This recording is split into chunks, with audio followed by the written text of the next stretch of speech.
வணக்கம். இந்த பதிவில் இப்போ நீங்கள் பார்க்குற அழகான டாலியான்னு சொல்லக்கூடிய டேரிப்பூ வளர்ப்பு குறித்த தகவல்கள் தாங்க நம்ம பார்க்க போகிறோம். ரொம்ப எளிமையாக வளரக்கூடிய இந்த டேரிப்பூவை நாமளும் வளர்த்துடலாம். இப்போ காலையில் குளிர் இருக்கிறதுனால நமக்கு நல்ல பெரிய பெரிய பூக்களாக பூத்துருது. பாருங்கள், இந்த சென்டிமெண்டல் ரோஸும் பூத்துருக்கு. இந்த செடிகள் சிறிய செடிகளாக வாங்கி வச்சது தான்.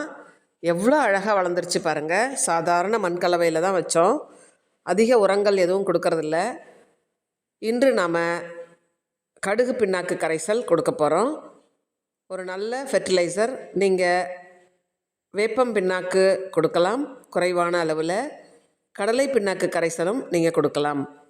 அப்படி இல்லைன்னா ஆல்-19ன்னு சொல்லக்கூடிய என்பிகேவும் கொடுக்கலாம்.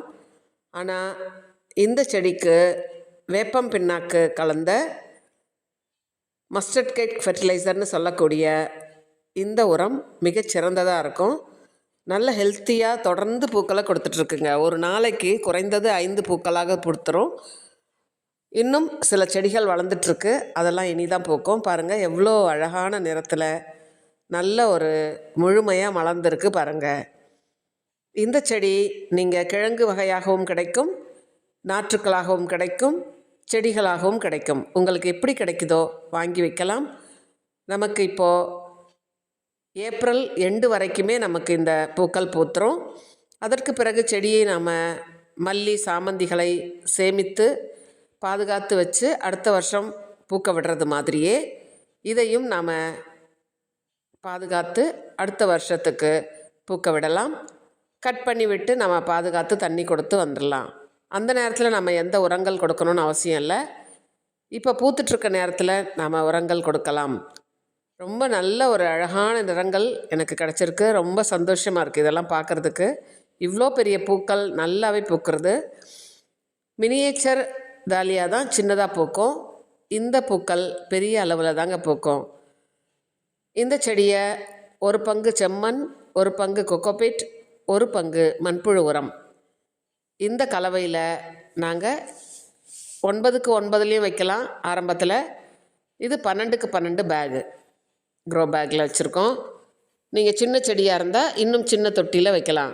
இப்படி வச்சு வளரக்கூடிய செடிகளுக்கு நாம் தினமும் தண்ணீர் கொடுத்துடணுங்க.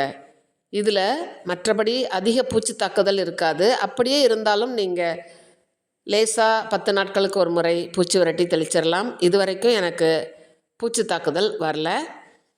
அதனால் நீங்களும் உங்கள் வீட்டில் வளர்க்கும்போது தேவைப்பட்டால் மட்டும் பூச்சி விரட்டி தெளித்தால் போதும்.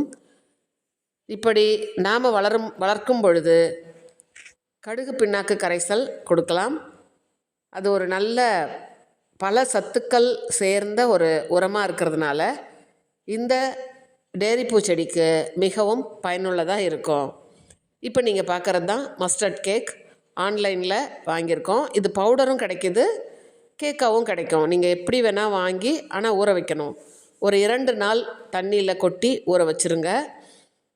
ஒரு 5 லிட்டர் தண்ணிக்கு 500 கிராம் நீங்கள் கலந்து ஊற வச்சுட்டு 10 லிட்டர் தண்ணியில் 1 லிட்டர் தண்ணி அந்த ஊற வைத்த தண்ணீரை கொடுத்து நாம் கலந்து செடிகளுக்கு ஊற்றி கொடுக்கலாம். இப்போ நாம் இதில் தண்ணீர் பிடிச்சிடலாங்க. இப்படி 2 நாள் ஊற வைத்த இந்த கடுகு பிண்ணாக்கை நல்லா கலக்கிட்டு ஒரு 10 லிட்டர் தண்ணிக்கு 1 லிட்டர் இந்த கரைசலை நாம் கலந்து எல்லா செடிக்கும் கொடுக்கலாங்க.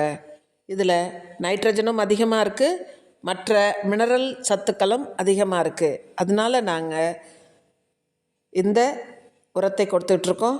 நீங்களும் உங்கள் வீட்டில் இது போன்ற உரத்தை முயற்சி பண்ணலாம். நல்ல ஒரு ரிசல்ட் கிடைக்குங்க. எவ்வளோ அழகான பூக்கள் பாருங்கள், தினம் தினம் பூத்துறது. நமக்கு 15 நாட்களுக்கு ஒரு முறை பூச்சி விரட்டி தெளிச்சிருங்க. மற்றபடி எந்த பராமரிப்புமே இல்லாமல் எளிதில் வளரக்கூடியது. செம்பருத்தி பூக்கள் எப்படி தொடர்ந்து பூக்குதோ அது போலவே இப்போது பூத்துட்ருக்குங்க. சீசன் முடிகிற வரைக்கும் நமக்கு தொடர்ந்து பூக்கள் கிடச்சிக்கிட்டே இருக்கும். நீங்களும் இது போன்ற அழகான பூவை உங்கள் தோட்டத்துலேயும் வளர்த்துடலாம். எளிதில் மலர்ந்துடும். அடுக்கடுக்காக பூக்கும் பொழுது பார்க்குறதுக்கே ரொம்ப அழகாக இருக்குது பாருங்கள். பொதுவாக கடைகளில் நம்ம விற்கிறத பார்த்துருப்போம். நம்ம வீட்லேயே இது பூக்கும் பொழுது நமக்கு ரொம்ப சந்தோஷமாக இருக்கும். இந்த ஒரு அழகான நிறம் பாருங்கள், எல்லோ என் கையை விட பெரிய அளவில் பூத்திருந்தது. ரொம்ப சந்தோஷமாக இருந்தது. நீங்களும் உங்கள் வீட்டில் வளர்த்துருங்க. தேங்க்யூ ஃபார் வாட்சிங்.